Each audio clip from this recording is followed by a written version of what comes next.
So we're still with you at this special podcast that we are recording at the FII, the Future Investment Initiative, in its 9th edition, The Key to Prosperity. And today my guest is Filipe Bachossi, the founder of Maghnet. Hi, Filipe.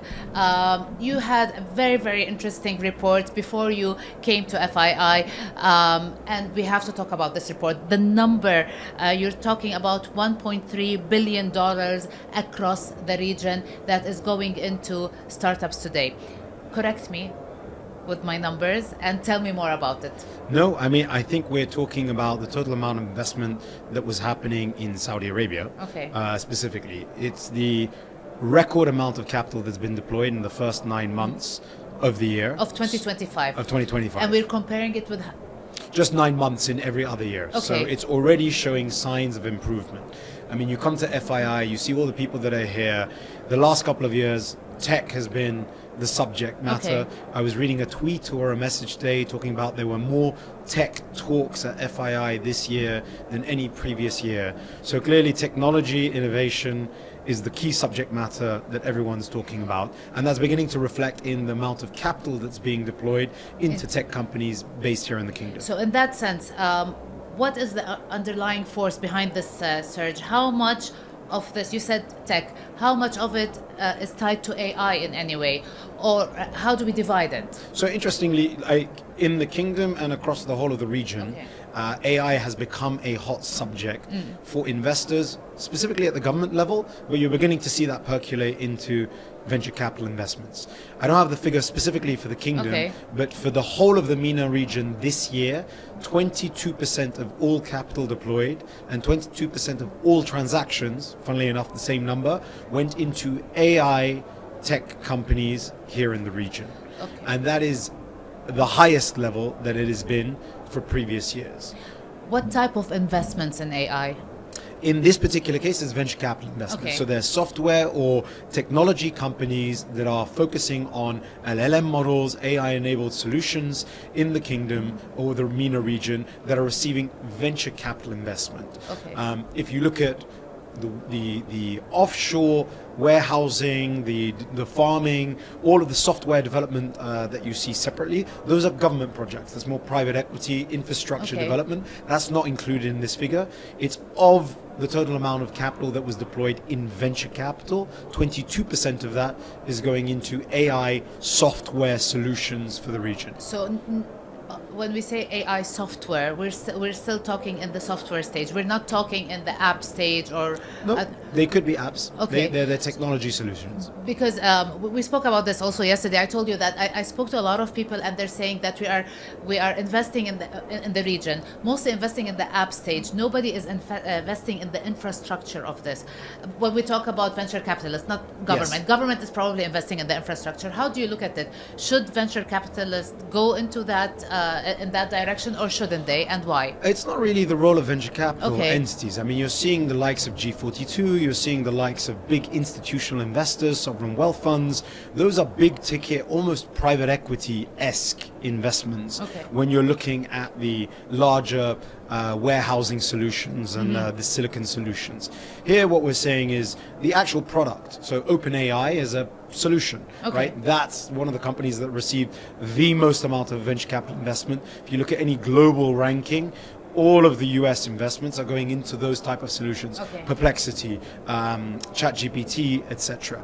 That is now resonating here in the local markets. When we talk about this, and it's resonating in the local markets, what about risk? And even in your report, you did mention that there is a percentage of international investment coming into the region. How can this, and I think the percentage was 34%, Correct. How can this percentage grow? How can they attract more?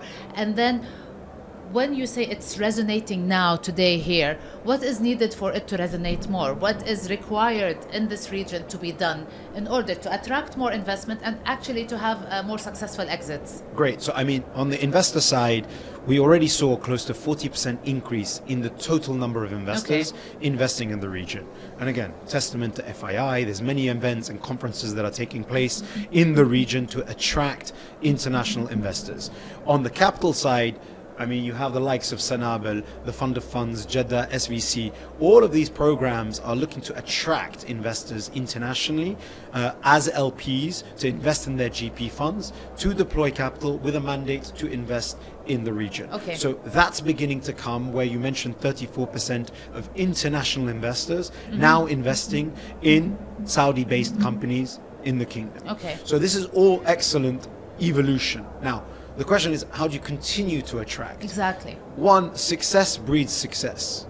The more exits, the more success stories that we see in the region, the more likely the appetite from international investors and regional investors to invest in the market will continue to grow. If you go back to the Kareem story, when Kareem was acquired by Uber, when Amazon acquired Souk, it created this FOMO, the fear of missing out concept, from local family offices and then international people starting to get curious about the local markets. Look, I mean, there's some things that we just need to be honest about. The size of the market here is a challenge compared to other geographies. We're still very young in the maturity of the market. If you look at the MENA region, it's probably 10 to 11 years. Saudi is actually only 5 to 6 years of venture capital investment. So patience is a virtue. The second is, I think that there's a phenomenal job that the markets, whether it's the GCC, of attracting investors to the region. But I think it's time that we also go out to the other parts of the world. I went on a trek created by Key Capital, sponsored by MCIT and NTDP here. We went with, I think it was 30 or 40 Saudi startups to London to introduce them to investors in the London community, to explain the story, what is happening in Saudi Arabia. Every meeting I went to, which I was invited to, was, why should we invest in the kingdom?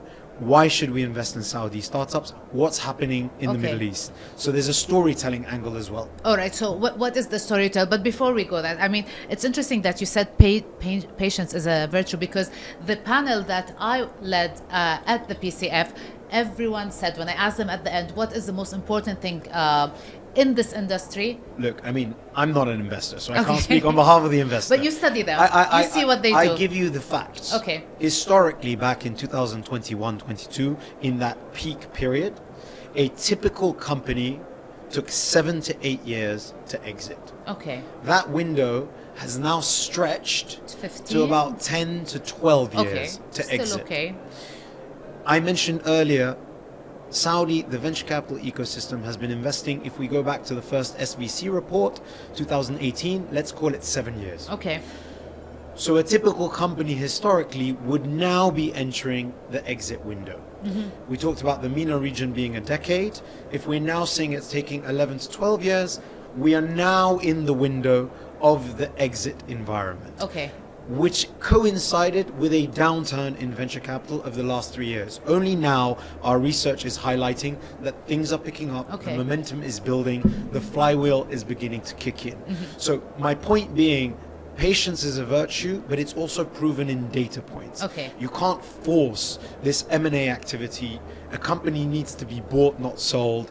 IPOs has become a very hot subject here in the kingdom. Historically, we've not seen more than 4 or 5 IPOs from tech companies in the region. Yeah, right? The transparency. The transparency and the company and the financials and the audited. Maybe in that journey they receive investment. That's a positive of cleaning up your books and making sure that you're organized. So I think, to your point, are we late? Not really. It's why I say patience is a virtue. Is there an opportunity in the next 2 to 3 years? Yes. We've already been talking about the importance of changing foreign ownership, which was announced only a month ago, of listed companies, allowing a majority foreign ownership. Capital gains tax keeps getting raised as one of the biggest challenges for companies that actually list, the penalty or the capital gains that would need to be. So there are still things that need to be done to encourage further liquidity. Okay. But last year, you already saw Saudi Arabia was one of the most active markets in terms of the stock exchange globally. So the appetite is growing for the flow. Now it's how many companies are ready. And I think one of the most interesting things I heard the head of the Tadawul say, and many people are beginning to resonate,